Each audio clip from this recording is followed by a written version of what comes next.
Você está no canal Eu Estudo a Lição com o pastor Samuel Camilo. Hoje é quinta-feira, dia 12 de dezembro de 2024. E o tema que estudaremos na nossa lição da Escola Sabatina será a oração de Jesus.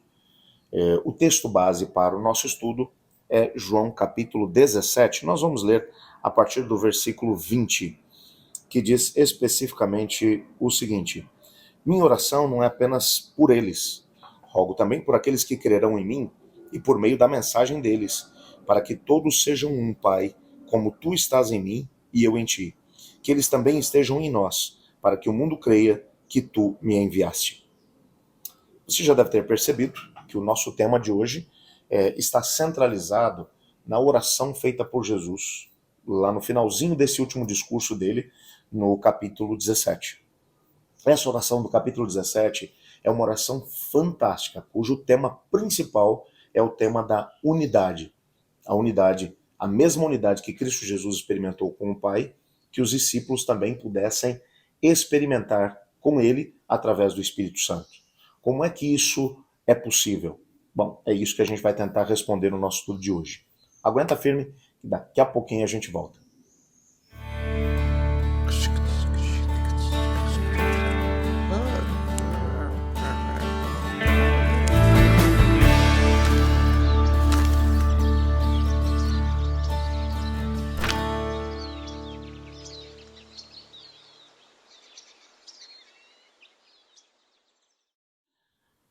Tente imaginar como estava o coração de Jesus naquele momento. Ele tinha acabado de tomar a ceia com seus discípulos, já tinha tido a oportunidade de ter uma conversa que começa com eles enquanto eles estão assentados em volta da mesa.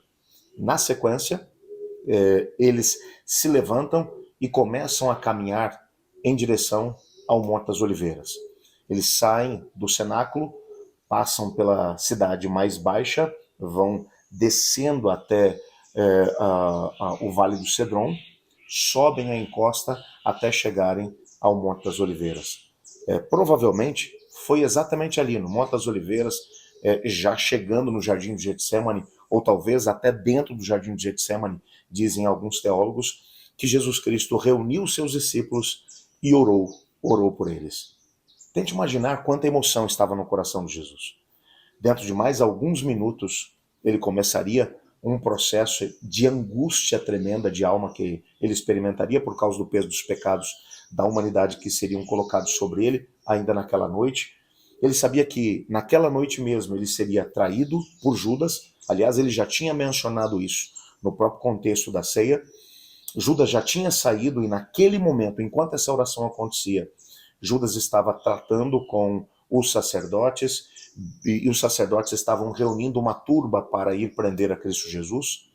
Ele sabia que naquela noite ainda Pedro o negaria 3 vezes, e já tinha inclusive mencionado a Pedro que isso teria lugar. Ele sabia que todos os discípulos o abandonariam, que ele estaria sozinho. Ele sabia que as pessoas por quem ele tinha vindo morrer, que acabariam por deixá-lo completamente só.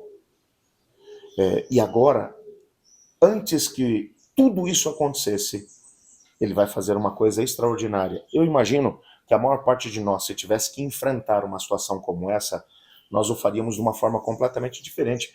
Estaríamos orando, é claro que sim, mas oraríamos por nós mesmos.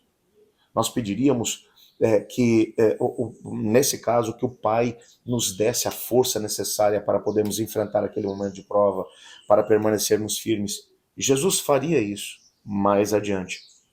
Mas antes que ele pudesse orar por si mesmo, eu acho isso fantástico. Ele vai orar pelos seus discípulos. Não apenas por aqueles 11 que estavam com ele ali. Havia outras pessoas que o estavam seguindo, sabemos disso. Entretanto, ele vai orar especificamente por eles, bem como por todos aqueles que creriam em Cristo Jesus, através da mensagem deles. Ele vai orar inclusive por você e por mim. Isso mexe com o meu coração. Saber que na noite em que Jesus carregou a culpa pelos meus pecados, ele estava orando por mim. Você consegue entender isso? Na noite em que Jesus receberia a culpa pelos meus pecados e pelos teus, ele estava orando por você e por mim, pedindo por uma coisa. E aqui é que entra a questão. Os teólogos são unânimes em mencionar que esta oração de Jesus ela tem, é claro que Jesus vai tocar em vários aspectos, mas que o tema principal da oração é a questão da unidade que Jesus esperava que houvesse entre ele, o Pai, e os discípulos. Ele, o Pai e cada um dos seguidores, que no decorrer de todas as gerações que passariam daquele momento até o momento em que ele retornaria para poder buscar cada pessoa que havia se entregado a ele, que essas pessoas se mantivessem em unidade, uns com os outros e ao mesmo tempo com o Pai. Se você parar para poder pensar, o maior desafio que nós enfrentamos na nossa experiência cristã é exatamente esse.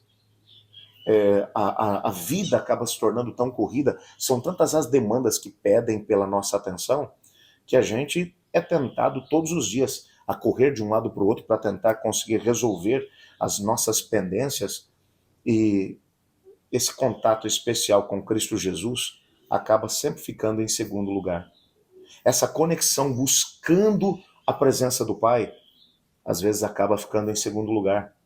Essa necessidade de estar em harmonia com o Espírito Santo, afinado com ele a tal ponto que a sua voz, que é uma voz que não funciona como um grande trovão ou como um vento forte, mas como uma voz suave e meiga, que só pode ser ouvida quando seu coração está em paz. Isso leva tempo, isso demanda realmente trabalho sério.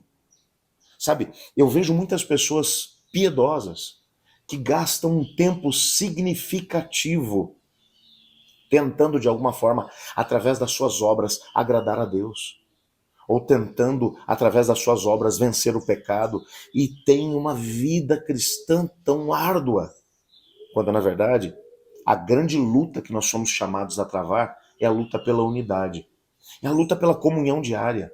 É a luta para poder separar um tempo todos os dias para estar na presença de Deus, clamando a Ele, em nome de Jesus Cristo, sendo influenciados pelo Espírito Santo e sendo capazes de ouvir a voz do Espírito Santo, que tem recados para poder trabalhar com a nossa vida, porque Deus continua tendo planos, projetos, sonhos.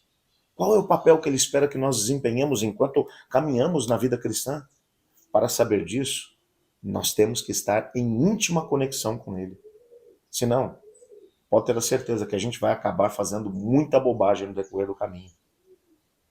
E ao mesmo tempo, essa unidade, quando ela é experimentada com o Pai, em nome de Jesus, através do Espírito Santo, ela vai ser evidenciada na unidade que será experimentada com o nosso próximo, com as pessoas que estão à nossa volta, com aqueles por quem Cristo morreu, com aquelas pessoas que o Pai colocou no nosso entorno para que a gente possa conhecê-los, para que a gente possa trabalhar juntos, para que a gente possa orar juntos, para que a gente possa se edificar mutuamente. Até porque depois, na primeira carta de João, ele vai mencionar que a maior evidência de que alguém está em Cristo é quando ele ama o seu irmão. É quando ele está em comunhão com os demais. Cristo Jesus mencionou isso. Ele mencionou que assim como eu estou em ti e eles estão em mim, que eles também sejam um. Essa unidade é o grande propósito que o Senhor Deus tem para conosco. Essa é uma das razões pelas quais a igreja tem sido tão atacada pelo inimigo de Deus. Porque é através da igreja, que é o corpo de Cristo, aonde os membros eles estão unidos uns aos outros num só propósito, que o plano de Deus vai acabar acontecendo.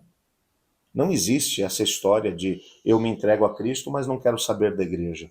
Não existe crente desigrejado. A igreja é onde aqueles que estão em unidade com o Pai, com o Filho e com o Espírito Santo, eles estão em conexão uns com os outros.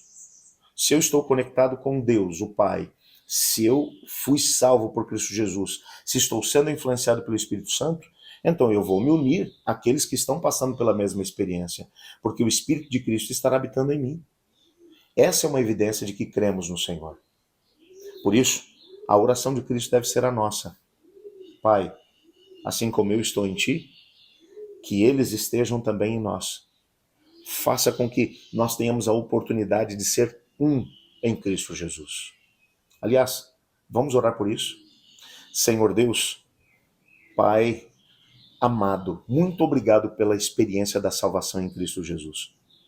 Aliás, é em nome dele que de forma ousada nos colocamos em tua presença para te agradecer pelo dom que o Senhor nos concede, a salvação em Cristo. Obrigado pelo Espírito Santo que trabalha na nossa vida e no nosso coração.